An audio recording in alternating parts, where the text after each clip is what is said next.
every person can one day get arrested, but what happens when the suspect is actually a cop's wife? Who showed up? My husband. Here are 4 times when the suspect in handcuffs was a cop's wife or girlfriend. Strap in and get ready. On September 25th, 2023, officers responded to a report of a female driving erratically and almost smashing into a vehicle.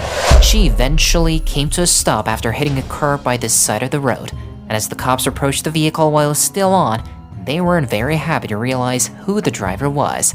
Get this motherfucker out of my car. One step out. Get out. While the cop approached the suspect asking her to leave the car, another seemed pretty angry and even mentioned the car being his. And that was the suspect's boyfriend, Sergeant White, who was greatly invested in the case as he had much more to lose than his car and his girlfriend, Desiree. Did you take the keys out? You can stay in the car, just give me your key fob. Where's the key fob, girl? Do you have it on you? There it is. Oh my, really? You're not getting any, because who you know, it don't matter, okay? You know it's against the law to be driving under the influence, correct? It's not the key fob. Okay, you do know that, right? Since Desiree was still in the vehicle and was suspected to be under the influence of something, the cops knew they had to find a way to hinder her from driving off and worsening the situation without ruining their relationship with her or their colleague, and this was a very tough call. Are you gonna get out of the car, yes or no? No. Okay. I have one out on the garage. Oh, really? Yeah, really. Really? Oh, what the f***? You're gonna listen. Oh. You don't get any favors because who you're dating. You understand that? Don't resist. I'm gonna stop. I can call all your shit. You're on 4269. Stop. No. Yeah, stop. You already messed up. Stop, man. We're 15 one You're time. not wrong. Stop. You're wrong. Stop. You did this. That's on you. That is not on those Deputies officers. coming from 1300 block of Miss West. Unlike they had imagined, Sergeant White had supported her arrest, and after resisting arrest and bruising a cop, Desiree was finally detained. I'm sorry. You're all right. I'm sorry. I mean, I don't know her issue. I'm so embarrassed. I tried. Was the child inside the car? You grabbed the car. You grabbed the kid? Yeah, I watched him get the kid out of the car Yeah, I did. as I was pulling Okay, get the child's information. Yeah. Are you? I guess your mom? Grandma. Grandma? I had no clue. The cops then shifted their attention to their colleague to figure out why he was so agitated about the situation. With her reckless driving, Desiree not only endangered her life, but that of White's child as well. But amidst all that, the cops were very pleased that they couldn't arrest Desiree at that moment. Des, relax. Come on. Hey, I got no part of none of this. Okay? Desiree was a local sergeant's girlfriend, known by most cops present. Handling anything pertaining to the case would be a conflict of interest on their part, so they handed over to the sheriff's office to maintain the long-standing relationship with their colleague.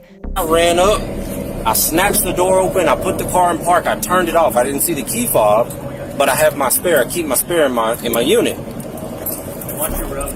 Yeah, watch your back, bro. I put it in park, I turned the car off. I didn't say a word to her. I ran around the other side because I could see baby's feet. So I'm trying to think before she gets the conscious effort to try to put this car back in drive or turn it on. I run around, I grab the baby. And then I ran right up to her mom and I was like, take the baby. Olenek rolls up, he was like, Sarge, we got it. I said, please deal with that. And I backed up. The only reason I'm here is because this motherfucker wouldn't answer the phone. So I'm tracking and I'm like, something ain't right. With a breath test of .36 BAC, Desiree was charged with multiple counts of battery upon a peace officer, resisting, aggravated DWI, and abuse of a child. Sergeant White was useful in his girlfriend's case, but Trooper Davis was so unhelpful his girlfriend wanted him gone. What is wrong with you? I don't need help. On August 21st, 2023, Davis filed a petition confining a woman named Michelle to a psychiatric hospital. He then tracked her down and asked an acquaintance to record the interaction, but Michelle wasn't very happy to meet Davis. What is wrong with you? I don't need help. I need to get away from you. No. No. This isn't normal. I don't care what anybody says. Can I please stand up?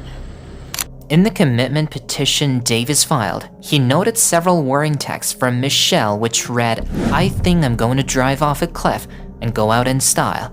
These seem like very concerning words and raise questions on why Michelle didn't want any help from Davis. But the answers to those questions weren't far off.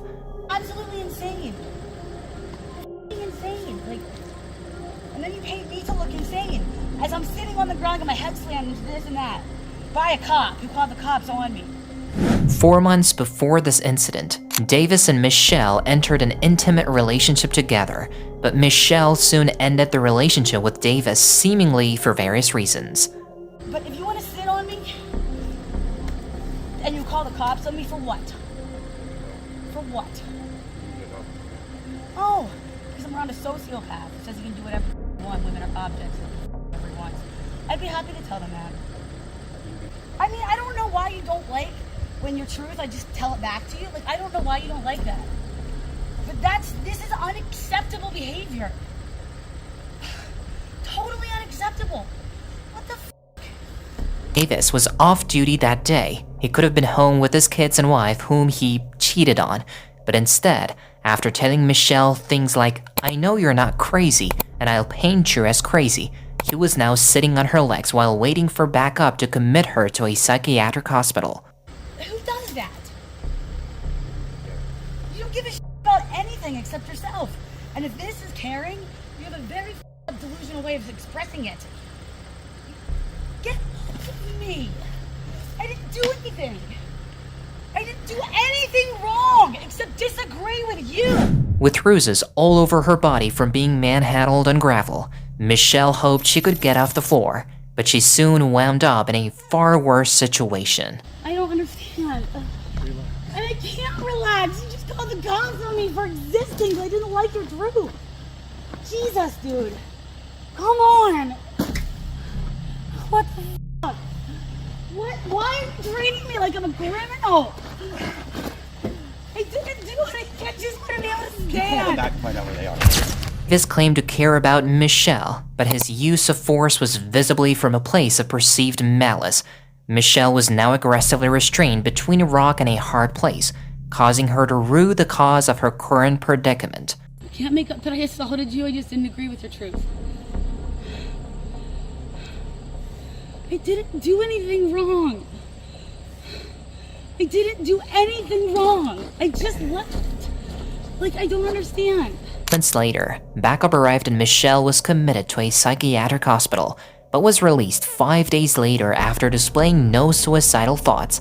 The texts she sent to Davis were only a metaphorical indicator of her feelings in the relationship, and Davis was remanded to jail without bail with a litany of charges including strangulation, unlawful restraint, and official oppression.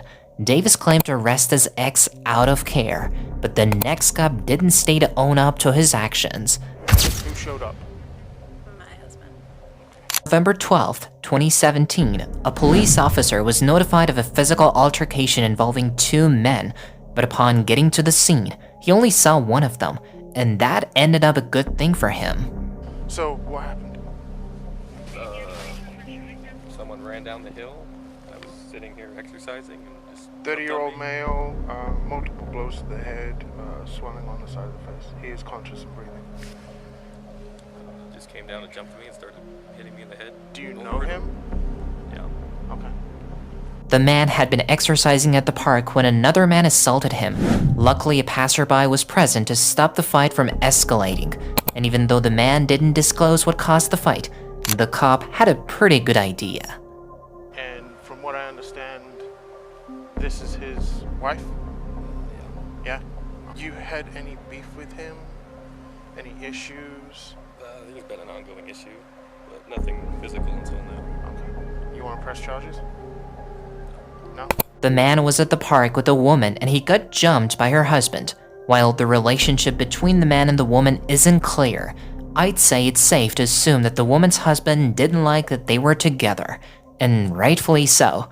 Apart from the swelling on the victim's head, The cop was unsure of the extent of his injuries, so while they waited for emergency medical services, he carried out a test on him, after which he would make a remarkable discovery.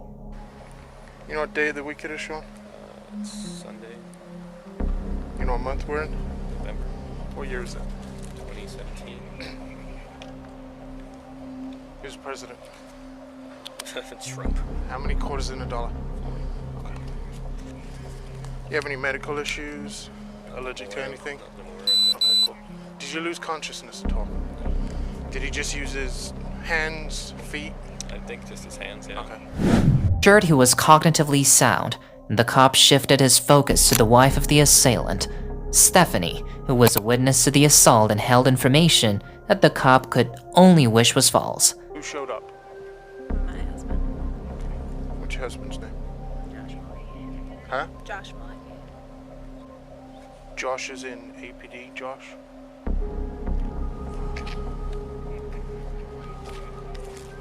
Stephanie's husband, Joshua Malachi, was an Albuquerque Police Department officer suspended from duty for a DWI crash. 3 months later, Joshua was back in the police radar, this time for assault. The cop knew the case had become more complicated, but he later realized that he was even more complicated than he thought. David 635 PD.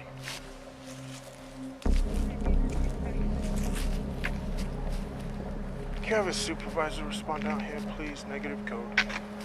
The cop radioed in a supervisor to get clarity in handling the case. Now knowing the assailant was a police officer well-trained in combat and use of firearms, the cop was surprised by the victim's resolve. So, I'll ask you again, Sean, do you want to press charges? I mean, it's totally up to you. If you don't feel safe, if you feel like this is going to progress on it's going to get written up anyway. And What does that mean? there's going to be Just a goes on report the made. And it's going to go, I take it you know who her husband is. Yeah. So it's going to go up through the You know who department. he is too, right? Yeah. It's going to go up through the department, and it's going to go to internal affairs because he still is an employee. But if you don't feel safe, I mean, even after this, if something else happens, call us back. I'm going to give you a case and a CAD number, and you can reference it off of that. The man refused pressing charges against Joshua and instead expressed concern for Stephanie, who thought herself to be the cause of her husband's problems. That time when he did his whatever, he was coming to try to find me, I'm pretty sure, so. Oh, the incident? It's- Okay, yeah. At least that's what she told me, because she called me frantic on the phone saying he just left drunk in a car and he's looking for you. I'm like, oh, that's great. I wasn't living at the place I'm living now, somewhere else, but because we've been having an affair for months now, and he knows about it, and she just lies to him that it's not happening, and it's still happening. And she won't leave him because she's scared. 3 months before this incident, Joshua and Stephanie had an argument about her affair with this man, and then while drunk, Joshua drove straight for the man's house, which resulted in his police car crash. 6 months after this incident, Joshua resigned from the Albuquerque Police Department. Stephanie showed up to the park unwanted, a stark contrast to Nicole, who couldn't even get her boyfriend. No, you're under arrest, ma'am. On September 24th, 2022, an officer initiated a traffic stop after the driver of the vehicle made an illegal left. But upon further investigation, the cop realized the traffic crime closely resembled life imprisonment for the driver. The reason why I'm stopping you is, one, your car is all messed up here. Yeah. You got no headlight, and it's pretty dangerous to be driving like this. And two, you just made an illegal left. You know what I'm talking? Yeah. Really? Yeah. Before making the illegal left, the cop had been following Nicole after he noticed her vehicle had sustained significant front-end damage. But as he spoke to her, he noticed her droopy eyelids and slurred speech, indicating probable impairment. Alright, you have anything to drink tonight? No, not at all. Alright, you take anything? You seem a little out of it. No, not at all. Okay. Well, that seemed hard to believe. It wasn't enough to assume she was lying, because alcohol isn't the only substance capable of causing impairment. And as she brought her ID out, The cop uncovered new information about her alongside the cause of impairment. Oh, so you didn't have time to get your, Who's this? That's my boyfriend. Your boyfriend? Yeah. How long you guys been dating for? Like a couple months. Couple months? Yeah. Or you could hold on to that. Along with her business card, Nicole handed the cop an ID of her boyfriend, who was a state trooper. The cop returned the ID, but it fell, and as she tried to pick it up, the cop wanted her as far away from the vehicle as possible. Sorry, I lost the card. What's up? I lost the card. Oh, where's the purse? Here, hop out for me. Hop out. Put your hands behind your back. Drop my bag. Yeah, you're being detained. You have a piece of... Don't move. Drop the cigarette.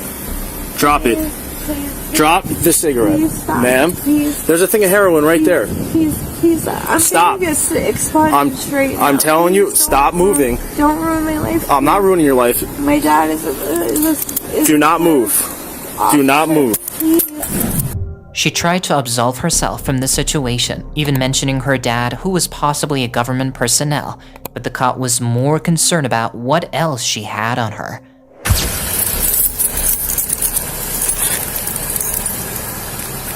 So you didn't have anything else on you? I don't know. Please, can you call my boyfriend, please? No, you're under arrest, ma'am.